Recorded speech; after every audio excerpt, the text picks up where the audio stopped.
ಮೊದಲನೇದಾಗಿ ತಾವು ತಮ್ಮ ಅನಿಸಿಕೆಗಳನ್ನು ಹೇಳಿದ್ರಿ. ಬ್ರಹ್ಮ ಬಂದ್ರೇನು ಈ ಸದನವನ್ನು ಸುಧಾರಣೆ ಮಾಡಲಿಕ್ಕೆ ಆಗೋದಿಲ್ಲ ಅಂಥೇಳಿ. ನಿಜ, ಈ ಸದನವನ್ನೇನಾದರೂ ಸುಧಾರಣೆ ಮಾಡಬೇಕಂದ್ರೆ ನಮ್ಮ ಸಂವಿಧಾನದ ಚೌಕಟ್ಟಿನಲ್ಲೇ ಮಾಡಬೇಕಾಗಿದೆ. ಸಂವಿಧಾನಕ್ಕೆ ಯಾರು ಗೌರವ ಕೊಡ್ತಾರೆ ಅದರಲ್ಲಿ ಮಾಡ್ಬೋದು. ಬ್ರಹ್ಮ, ವಿಷ್ಣು ಅಥವಾ ಬೇರೆ ಯಾವುದೇ ಪ್ರಶ್ನೆ ಇಲ್ಲಿ ಬರೋದಿಲ್ಲ. ಒಂದು. ಎರಡನೇದು, ನಾನು ಮಾತಾಡಬೇಕು ಅಂತ ಹೇಳಿದಾಗ ನಾನು ಅದಕ್ಕೆ ಅವಕಾಶ ನನಗೆ ಸಿಕ್ಕಿರ್ಬೋದು ಅಂತ ಅನಿಸುತ್ತೆ. ಸಿ ಟಿ ರವಿ ಅವ್ರ ಬಗ್ಗೆ ನಾನು ಮಾತಾಡಿದೆ.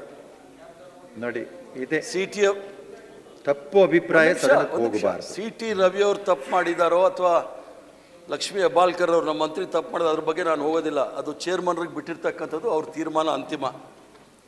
ಅವ್ರು ಹೇಳಿರೋದು ಸರಿನೋ ಅಥವಾ ಅವ್ರು ಹೇಳಿರೋದು ತಪ್ಪೋ ಇವ್ರು ಹೇಳಿರೋದು ತಪ್ಪೋ ಅದ್ರ ಬಗ್ಗೆ ನಾನು ಹೋಗೋದೇ ಇಲ್ಲ.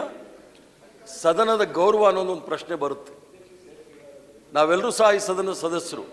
ಒಬ್ಬ ಸದಸ್ಯನಿಗೆ ಪೊಲೀಸವರು ಆ ಥರ ನಡೆಸ್ಕೊಳ್ಳೋದು ತಪ್ಪು.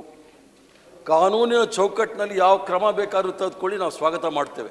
ಅವ್ರು ತಪ್ಪು ಮಾಡಿದರೆ ಅವ್ರ ಮೇಲೆ, ಇನ್ನೊಬ್ರು ತಪ್ಪು ಮಾಡಿದರೆ ಅವ್ರ ಮೇಲೆ. ಆದ್ದರಿಂದ ಅವತ್ತು ನಡೆಸ್ಕೊಂಡಿರ್ತಕ್ಕಂಥದ್ದು ತಪ್ಪು ವಿಚಾರ. ಯಾಕಂದರೆ ನಾವು ಉದಯಗಿರಿ ತೆಗೆದುಕೊಂಡು ಎಲ್ಲೆಲ್ಲೋ ಬಂದುಬಿಟ್ಟಿದ್ದೀವಿ. ಯು ಪಿ, ಬಿಹಾರ್ ಇಲ್ಲೆಲ್ಲ ಹೋಗಿರೋದ್ರಿಂದ ಕೆಲವು ವಿಚಾರಗಳನ್ನು ತಮ್ಗೆ ಹೇಳೋಕ್ಕೆ ಇಚ್ಛೆ ಬೀಳ್ತೇನೆ.